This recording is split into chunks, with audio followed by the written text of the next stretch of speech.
When the Amiga 4000 first came on the market in 1992, its unique architecture and custom chips became an immediate sensation with its 32-bit enhanced graphics, 24-bit color, along with 4-channel sound and a rich variety of expansion slots. For many, it became the preferred platform for music production, broadcast quality video, animation, 3D rendering, and perhaps best of all, computer games. Financial problems, however, put Amiga out of business by 1994. Less than 8,000 of these Amiga 4040s were sold in North America, and they are obviously getting extremely rare.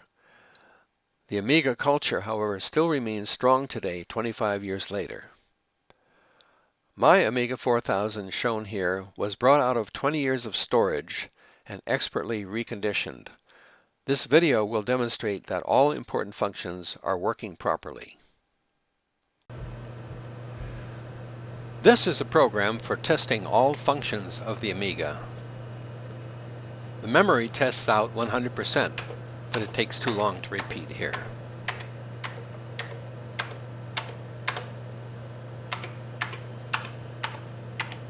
You can hear the keyboard clicks just like new.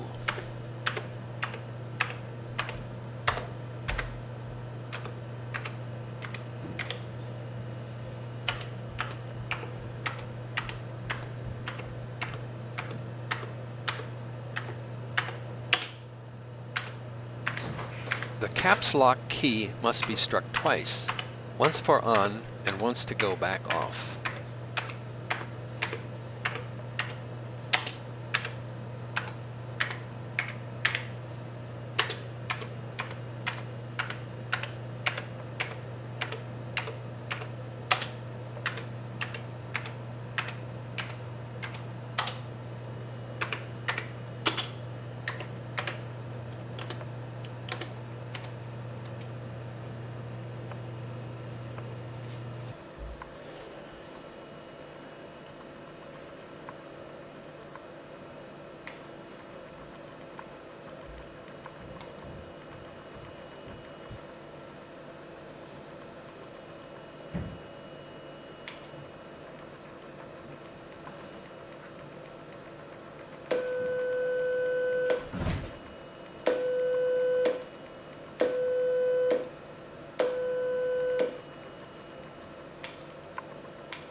Here are the system color bars. And another color test pattern. Enjoy this Amiga demo from 2017 called Catabasis by Cocoon.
To give you a look inside the Amiga, here is the freshly reconditioned motherboard with all new electrolytic capacitors.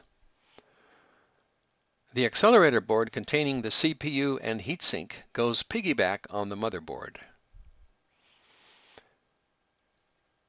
Here, the new Sony floppy drive is installed.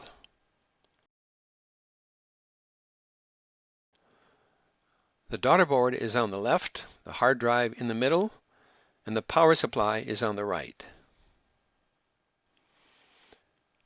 This shows everything packaged in place. And here is the whole system with computer cover removed. This Amiga was obtained for a special purpose, and here is a brief look at its previous history in the world of golf instruction with Mike Adams at PGA National Resort and Spa in Palm Beach Gardens, Florida. Every single instructor has in their mind what an ideal golf swing should represent. And what they try to do is match the student's swing to that ideal swing.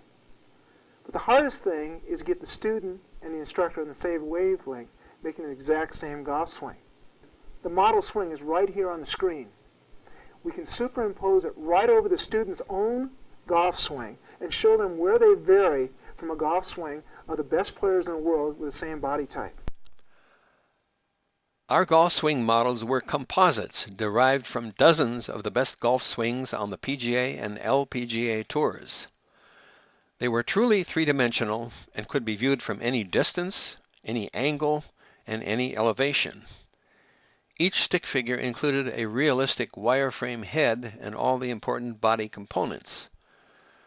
During the nearly 120 frames of the full swing captured on video at 60 fields per second, the action was smooth and accurate. Here is the classic golf swing, compact, fluid, and able to hold up under pressure. Because of differences in height, build, and gender, we provided several different models to best fit every golfer. Operation of the system could be mastered in a few minutes. Most commands were executed by a single keystroke on the well-labeled keyboard.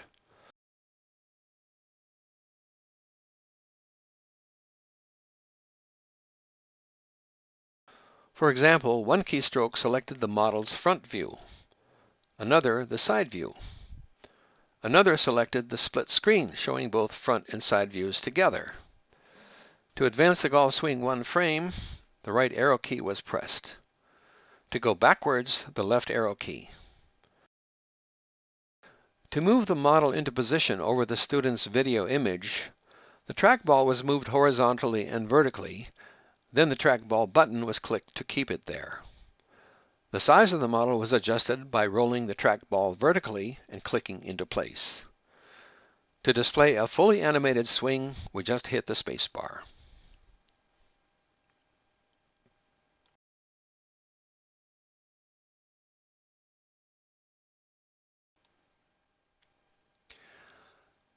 The golf swing analysis system needed additional hardware, including one or two Panasonic video cassette recorders controlled by the Amiga,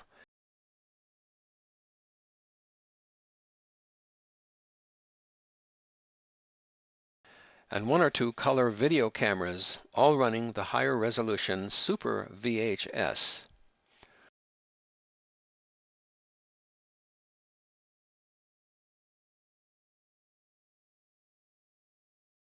The Amiga was augmented with a time-based corrector in order to provide rock-steady stop field, that is, at 60 images per second.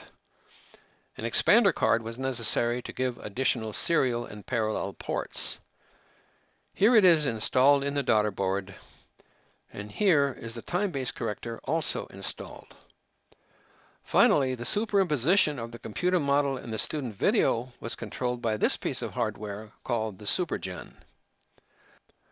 The time-based corrector, the port expander, and the SuperGen are not needed for normal operations such as gaming, and will be put up for sale separately on eBay in the near future. Thank you for watching.